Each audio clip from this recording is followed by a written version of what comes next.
Bismillahirrahmanirrahim. Assalamualaikum warahmatullahi wabarakatuh.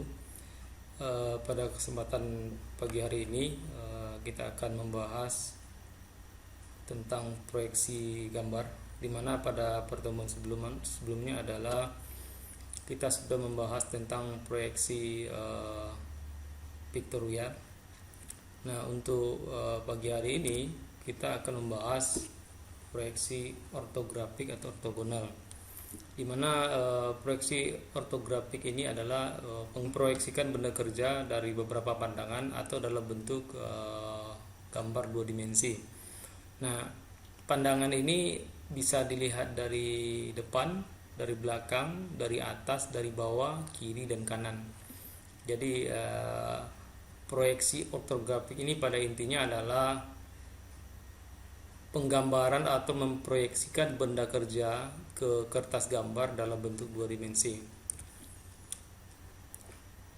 Pokok bahasa untuk proyeksi ortografik ini yang pertama adalah memilih pandangan, yang kedua adalah proyeksi pandangan, yang ketiga adalah langkah-langkah untuk pandangan ortografik ini.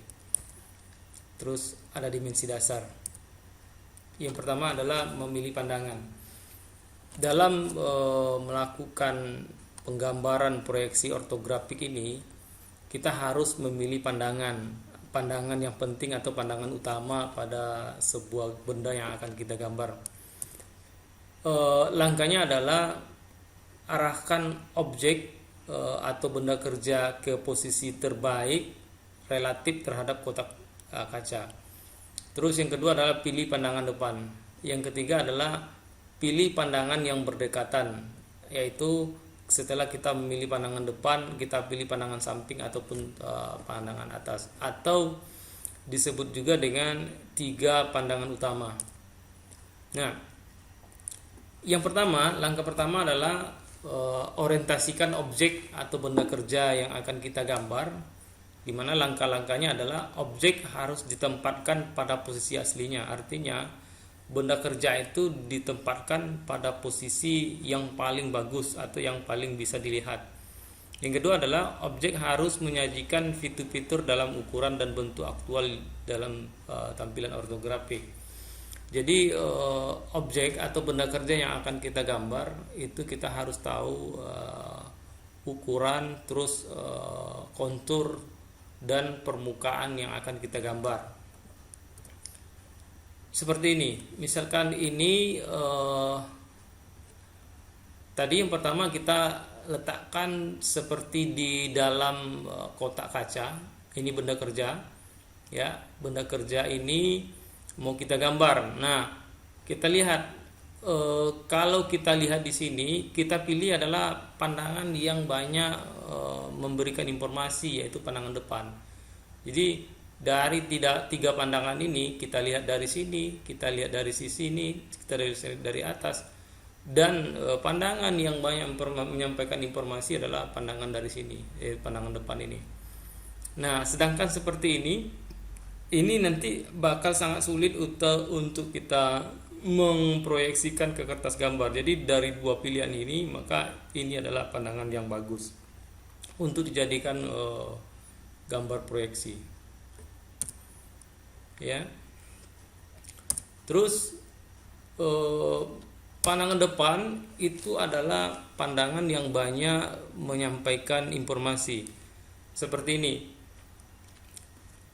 Ini adalah pilihan pertama, sebuah mobil. Ini pilihan kedua. Nah, dari dua pilihan ini, manakah pandangan yang banyak menyampaikan informasi?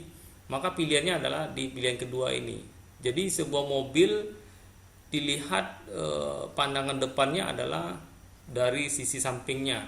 Karena mobil ini kalau dari sisi samping ini banyak memberikan informasi dari sebuah mobil ini. Sedangkan ketika dia digambar dari depan, mobil ini sedikit menyampaikan informasi seperti panjang mobil kita tidak tahu, dan bentuk-bentuk dari sisi samping juga kita nggak tahu, sehingga kita beri pilihan bahwasanya pandangan depan sebuah mobil adalah dilihat dari sisi samping, ya.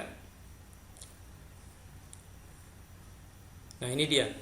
Jadi ketika kita menggambar di sebuah kertas dari dua pilihan ini, maka pilihan inilah yang sangat cocok untuk kita gambarkan di sebuah kertas. Sedangkan di pilihan ini, yang pertama adalah sangat banyak posisi atau ruang yang terbuang. Sedangkan di sisi ini ya, yang pilihan kedua ini adalah sedikit ruangan yang terbuang seperti itu.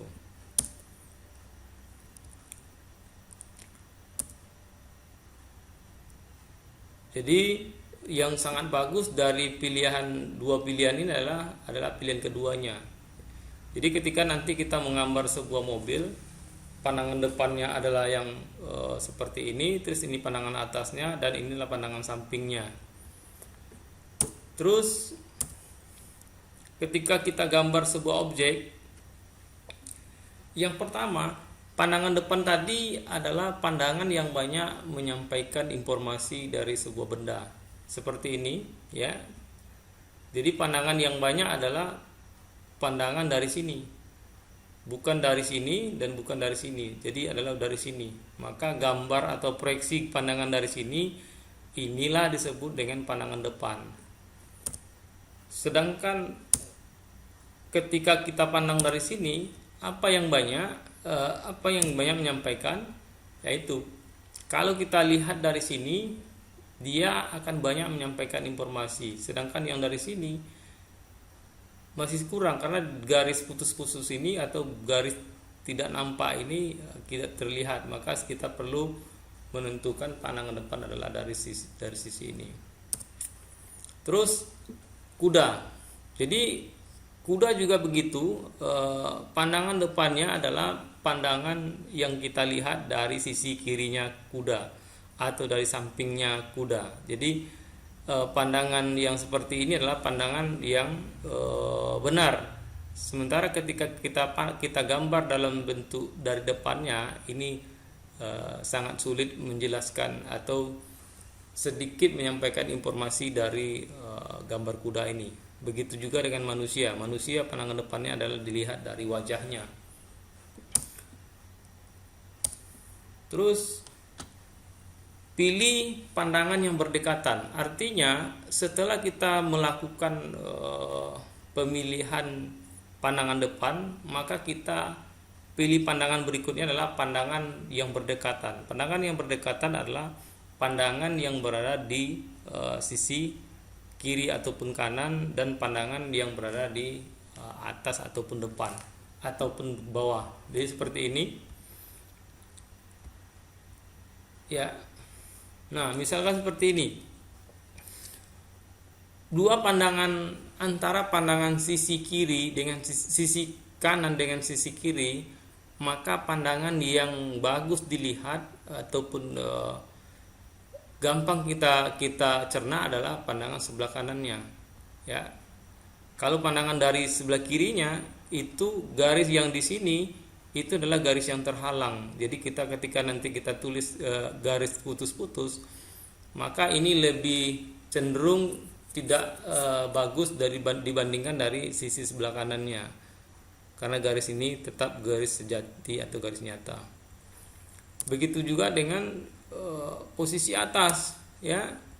Posisi atas atau posisi bawah, yang lebih bagus adalah kita mengambil dari posisi atasnya, karena kalau dari posisi bawah, garis yang ada di sini akan terhalang, begitu juga dengan garis yang ada di sini akan terhalang.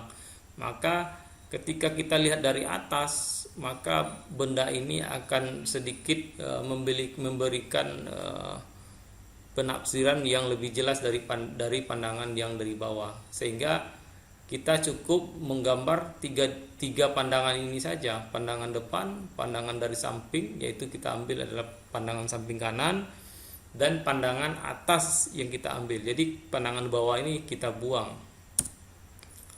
ya, seperti ini. Jadi cukup tiga pandangan ini. Dari pandangan depan, pandangan yang berdekatan itu adalah pandangan samping kanannya, dan satu lagi pandangan atasnya. Jadi cukup tiga pandangan utama. yang akan kita gambar pada saat kita melakukan gambar proyeksi ortogonal ini atau ortografik ini. Terus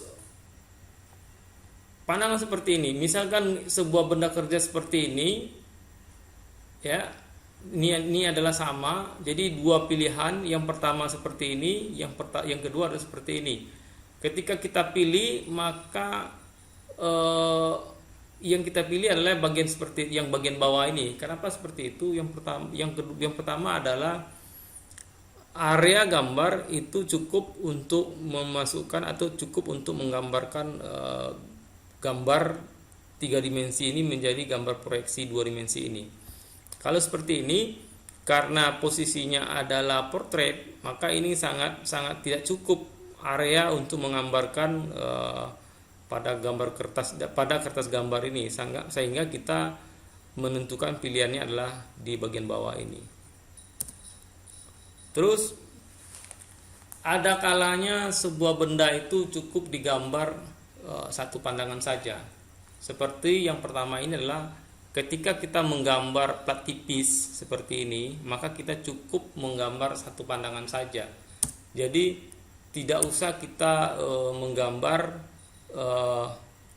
misalkan ini pandangan depannya dari atas, terus kita buat misalkan ini pandangan sisi bawahnya dan sisi kirinya, ini tidak perlu. Dia cukup menggambar yang satu ini saja. Ya, yang ini tidak perlu. Ya, karena dia materialnya tipis. Jadi apa yang harus kita lakukan? Yang harus kita lakukan adalah kita cukup menulis berapa ketebalannya, ya, berapa ketebalannya. Misalkan ketebalannya 1 mili. Kita tulis di sini, ketebalan 1 mili. Ya. Jadi benda-benda yang tipis cukup digambar atau cukup dibuat pandangan proyeksinya cukup dalam bentuk satu pandangan saja. Terus apalagi setelah benda tipis, kedua adalah silinder, ya. Benda-benda yang bulat, benda-benda yang bulat juga cukup dibuat satu pandangan saja, ya, seperti ini. Seperti ini misalkan ada 3 pandangan. Yang pertama pandangan ini, dan ini. Nah, ketika kita gambar pandangan benda bulat ini cukup satu pandangan saja, yaitu yang ini, ya. Ini kenapa ini nggak perlu? Karena dia sudah ada seperti ini. Jadi ini pengulangan. Jadi pengulangan ini dibuang saja, sehingga membuat lebih efisien dan lebih efektif dalam pembuat gambar. Nah, yang seperti ini, pandangan samping ini sebenarnya tidak perlu. Kenapa? Karena di sini sudah ada garis sumbu. Ketika benda peta dibuat seperti ini, kita kasih garis sumbu, maka benda peta ini, gambar peta ini adalah benda sesungguhnya adalah bentuk bulat. Jadi ditandai dengan garis sumbu ini.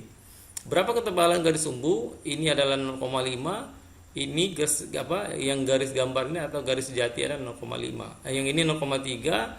Yang ini 0,5. Nah, maksudnya seperti itu. Jadi ini nggak perlu. Ini juga nggak perlu, ya. Sehingga cukup satu pandangan saja. Begitu juga pandangan atau benda-benda bulat berongga juga cukup satu pandangan saja.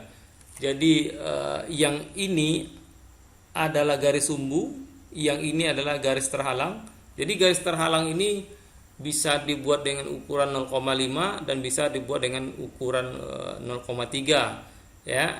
Bisa menggunakan pensil 0,5, bisa menggunakan pensil 0,3 untuk garis terhalang ini. Garis terhalang ini adalah memperlihatkan bahwasanya benda yang ada di sini adalah berongga, sehingga kita buat benda garis terhalang. Nah, kalau yang ini garis putus panjang ini, panjang pendek ini adalah garis sumbu. Garis sumbu itu artinya adalah garis yang memperlihatkan bahwasanya benda ini bulat. Nah, atau garis memperlihatkan bahwasanya benda ini berongga. Jadi seperti ini.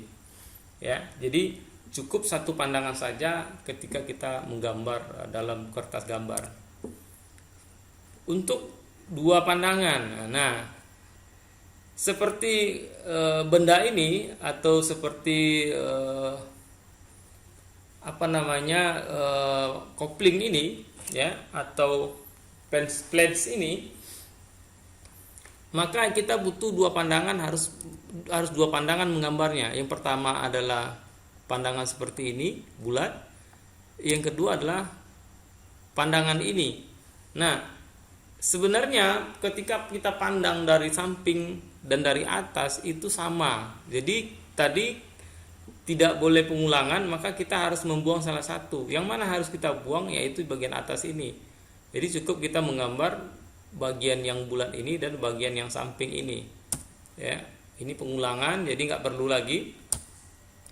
Ya, maka dia cukup digambar dua pandangan saja. Pandangan yang dari sini kita anggap pandangan depannya, yang dari sini adalah pandangan sampingnya.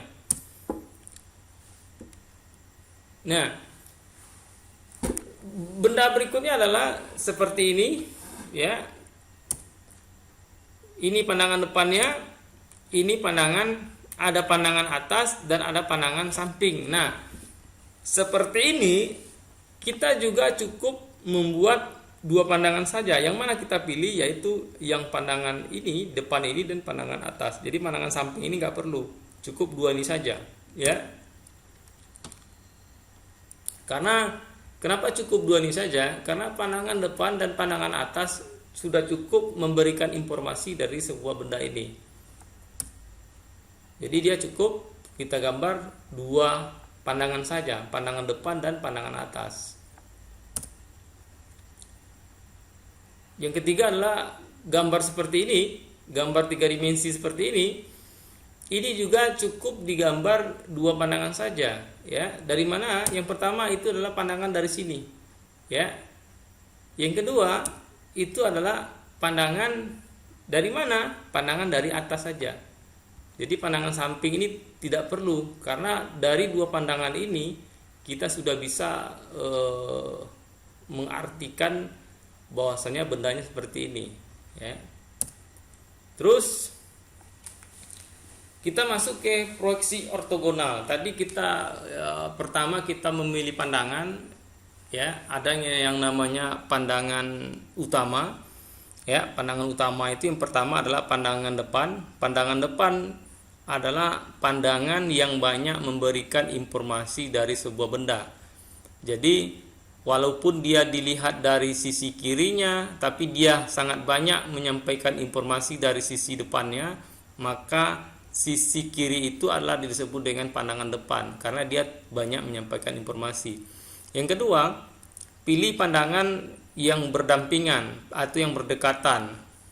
Pandangan yang berdekatan itu adalah, yang pertama adalah pandangan samping, yang kedua adalah pandangan atas. Nah, pandangan samping boleh kita pilih pandangan samping kanan, boleh kita pilih samping kiri, yang mana mempermudah kita untuk mengenali dari sebuah objek itu. Kalau seandainya dia mudah dikenali dari sisi kanan, maka kita ambil yang sisi kanan. Kalau dia mudah dari sisi kiri, maka kita ambil yang sisi kiri. Begitu juga dengan atas dan bawah.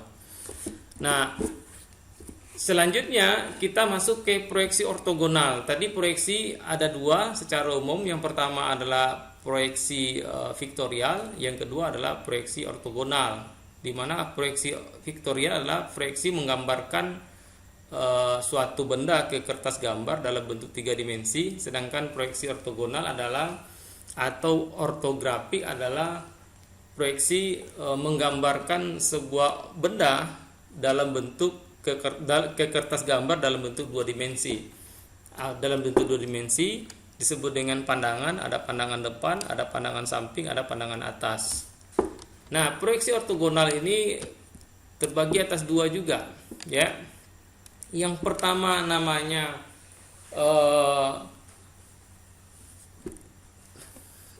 satu sudut, sistem satu sudut, atau proyeksi Eropa, ya. Proyeksi sudut pertama, ya, itu dipakai oleh negara-negara yang ada di Eropa, ya. Yang kedua adalah proyeksi sudut ketiga, ya, itu dipakai, disebut juga dengan proyeksi Amerika, itu dipakai oleh negara Kanada, USA, Jepang, dan Thailand. Nah, dua proyeksi ini yang akan kita bahas lebih lanjut pada menggambar teknik atau menggambar mesin. Nah, sebelum kita jelaskan proyeksi Eropa dan proyeksi Amerika, kita perlu dulu paham tentang kuadran ini, ya. Nah, ini misalkan koordinat kartesius, ya. Dimana kita melihat dari sini, ini adalah kuadran pertama, ini kuadran kedua, ini kuadran ketiga, ini kuadran keempat, ya. Untuk proyeksi Eropa tadi kita tahu adalah proyeksi sudut pertama, yaitu proyeksi yang berada di kuadran pertama ini. Misalkan sebuah objek kita letakkan di sini atau sebuah benda kita letakkan, kita proyeksikan ke tiga sisi ini. Sisi yang pertama, sisi yang kedua, dan sisi ketiga, ya. Sedangkan untuk proyeksi Amerika itu berada di kuadran ketiga, ya. Ini kuadran ketiga. Misalkan kita letakkan benda di dalam kuadran ketiga, maka kita proyeksikan ke sini, ke sisi atas, ke sisi samping sini, dan ke sisi samping sini. Nah, kalau kita lihat, ini adalah kuadran pertama atau disebut juga dengan proyeksi Eropa. Ya, ini di kuadran pertama. Ketika kita gambarkan ke setiap sisi ini, sedangkan kalau dia bendanya berada di kuadran ketiga seperti ini, ketika kita gambarkan ke sisi atas, samping ini dan samping ini, maka dia seperti ini. Perhatikan. Nah, ini satu pandangan, ya.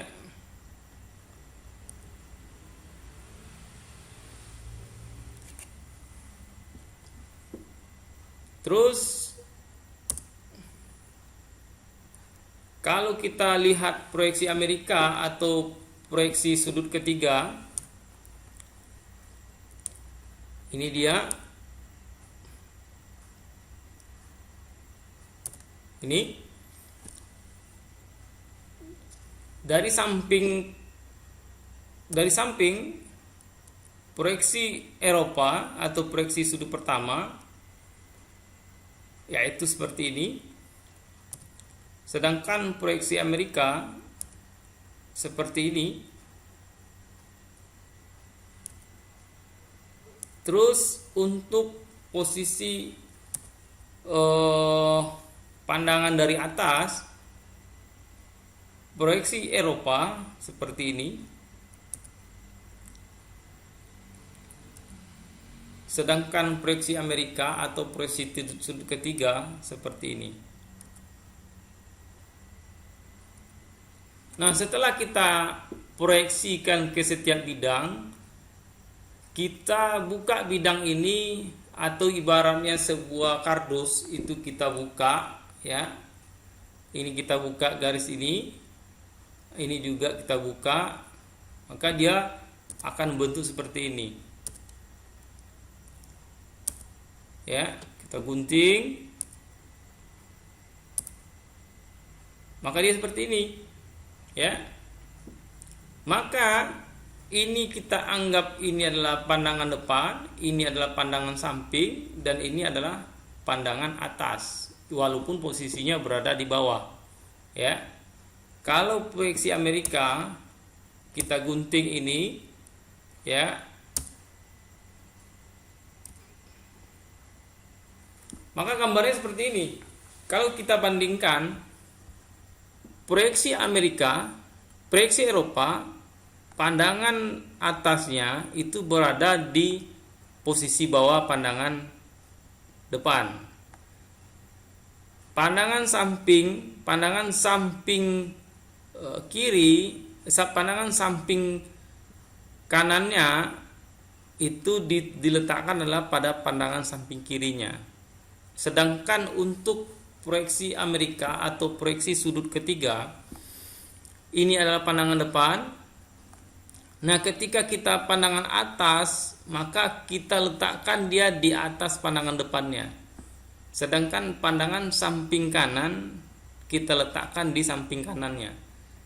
Kalau yang Eropa ini pandangan samping yang dari sini kita letakkan di samping kiri. Nah, itu bedanya. Nah, dari dua proyeksi ini kita pilih yang paling mudah kita pahami adalah proyeksi Amerika atau proyeksi sudut ketiga. Jadi dalam pemahaman antara dua proyeksi ini, maka lebih sangat memudahkan kita dalam memahaminya adalah proyeksi Amerika ini. Kalau memang pandangan depannya adalah pandangan depannya, kalau memang pandangan atas itu kita lihat, maka juga persis seperti pandangan atas, kita lihat dari atas. Begitu juga dengan samping. Ya, samping kanan, kalau memang kita lihat dari samping kanan ini, persis diposisikan di samping kanan. Sedangkan proyeksi Eropa itu kebalikannya. Pandangan yang kita pandang dari samping kanan itu diletakkan di posisi kiri pandangan depan. Begitu juga dengan pandangan atas itu diletakkan di posisi bawah pandangan depan. Jadi pilihannya paling bagus adalah ketika nanti kita melakukan penggambaran proyeksi ortogonal atau ortografik, maka kita pilih adalah proyeksi Amerika. Jadi seperti ini dia, ya. Ini pandangan depan, ini pandangan samping kanan, ini pandangan atas. Sedangkan untuk proyeksi Eropa atau sudut pertama, sistem sudut pertama, pandangan depan, pandangan atasnya berada di bawah pandangan depan, sedangkan pandangan dari samping kanan itu berada di samping kiri. Nah, inilah Eropa dan ini Amerika. Maka dari dua pilihan ini kita tetapkan adalah kita membuat suatu gambar itu dalam bentuk pandangan atau dalam bentuk proyeksi Amerika atau sistem sudut ketiga atau berada di kuadran ketiga. Ini benda kerjanya. Ya, ini pandangan depan, ini pandangan atas. Jadi tadi kita sampaikan pandangan depan itu memang paling adalah pandangan yang banyak menyampaikan informasi. Jadi sama-sama pandangan depannya antara proyeksi Amerika dan Eropa itu sama pandangan depannya. Namun pandangan atasnya itu diletakkan di bawah diletakkan di bawah pandangan depan untuk proyeksi Eropa. Proyeksi Amerika diletakkan di atas pandangan depan. Sedangkan untuk pandangan samping, ya, pandangan samping itu diletakkan di sebelah kiri pandangan depannya itu untuk Eropa, sedangkan Amerika adalah diletakkan di sebelah kanan pandangan depannya. Itulah proyeksi Amerika.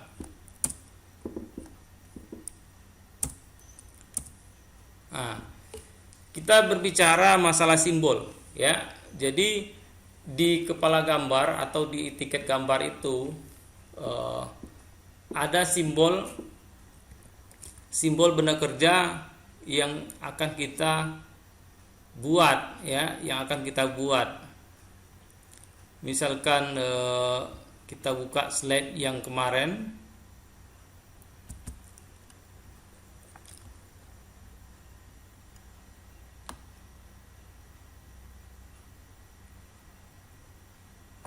Nah, ini pada saat kita membuat gambar kerja, maka di etiket gambar itu ada namanya simbol, ya. Di etiket gambar itu ada namanya simbol, ya, simbol proyeksi.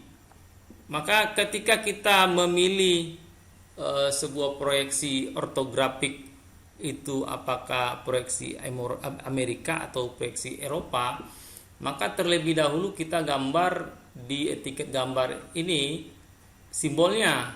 Nah, apa beda simbol Eropa dengan simbol Amerika? Ya, tadi kita sudah tahu bahwasanya ketika kita gambar benda kerja, ya, di mana untuk proyeksi Eropa atau proyeksi sistem sudut pertama itu bahwasanya pandangan samping kanan itu berada di samping kiri, pandangan atas berada di bawah pandangan depan. Seperti ini. Misalkan simbol, anggap ini adalah sebuah gelas, ya. Gelas ini kalau kita gambar di proyeksi Eropa, maka bendanya seperti ini, ya. Yang bulatnya berada di sebelah kanan, sedangkan yang posisi yang dilihat dari samping ini berada di sebelah kiri. Nah, sedangkan Amerika yang bulatnya berada di sebelah kiri dan yang sampingnya ini berada di sebelah kanan. Jadi inilah bedanya ketika nanti kita menggambar simbol proyeksi, maka kita buat kalau seperti ini berarti ini adalah Amerika. Tapi kalau seandainya kita buat seperti ini, berarti kita akan mengambil atau membuat gambar suatu benda itu dalam bentuk proyeksi Eropa. Jadi seperti itu. Dalam membuat simbol itu ada aturan, ya. Ini aturannya. Misalkan diameter suatu benda ini adalah D, maka panjang sisi ini adalah 2,2 kali D, ya. Sedangkan panjang jarak ini atau diameter bulat besar ini itu adalah 1,7 kali D. Ya, sebagai contoh misalkan diameternya 10 mili, maka panjang sisi ini itu adalah 22 mili karena 2,2 kali 10 berarti 22 mili. Sedangkan untuk lingkaran bagian luar ini itu berarti 1,7 kali 10 berarti 17 mili. Nah, ini aturannya, ya, pada saat membuat simbol proyeksi, ya. Jadi kita simpulkan. Yang pertama adalah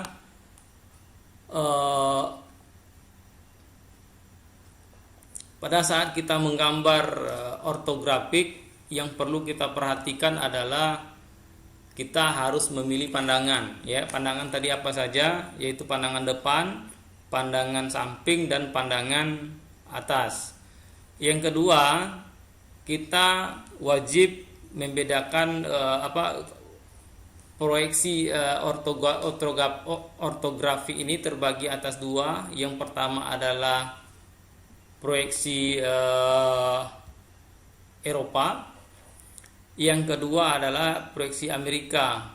Proyeksi Eropa itu disebut juga dengan proyeksi sudut pertama, sedangkan proyeksi Amerika adalah proyeksi sudut ketiga. Artinya proyeksi Eropa itu dilihat adalah pada kuadran ke pertama, sedangkan proyeksi Amerika itu seolah-olah kita lihat pada kuadran ketiga, ya, pada kuadran ketiga.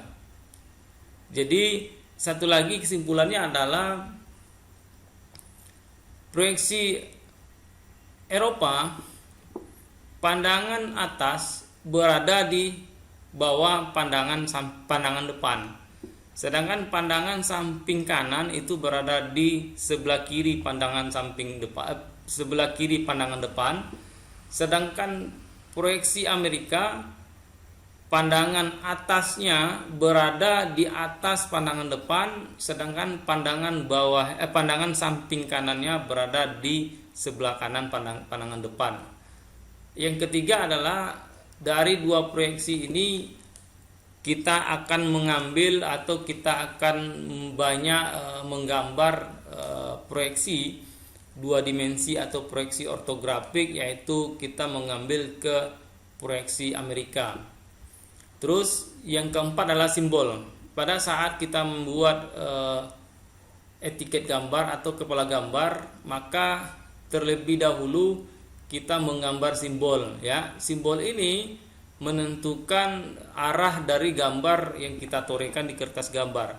Kalau simbolnya seperti ini, artinya kita akan menggambar benda tersebut ke bentuk proyeksi ortografik itu adalah menggambar menggunakan simbol proyeksi Amerika. Sedangkan kalau seperti ini yang kita gambarkan di etiket gambar, maka kita menggambar proyeksi ortografik ini atau proyeksi gambar dua dimensi ini dengan menggunakan proyeksi Amerika. Terus yang terakhir adalah simbol. Ketentuan simbol itu sudah diatur di mana patokannya adalah dimensi untuk lingkaran kecil ini. Selanjutnya ukuran yang lain, yaitu misalkan sisi panjang yang ini adalah 2,2 kali diameter, sedangkan untuk diameter luar ini atau diameter besar ini, atau kalau di sini adalah yang paling panjang ini, itu adalah 1,d atau 1,7 kali diameter, seperti itu. Jadi demikian untuk proyeksi ortografik, ya, di mana proyeksi ortografik ini terbagi atas dua. Yang pertama adalah proyeksi Eropa atau proyeksi sudut pertama. Yang kedua adalah proyeksi Amerika atau proyeksi sudut ketiga. Sudut pertama itu artinya berada di kuadran pertama pada sebuah bidang kartesius, sedangkan proyeksi sistem sudut ketiga adalah proyeksi berada di kuadran ketiga. Ya, mudah-mudahan apa yang disampaikan ini bisa dipahami, bisa dimengerti, sehingga semuanya bisa menggambar proyeksi ortografik. Demikian, assalamualaikum warahmatullahi wabarakatuh.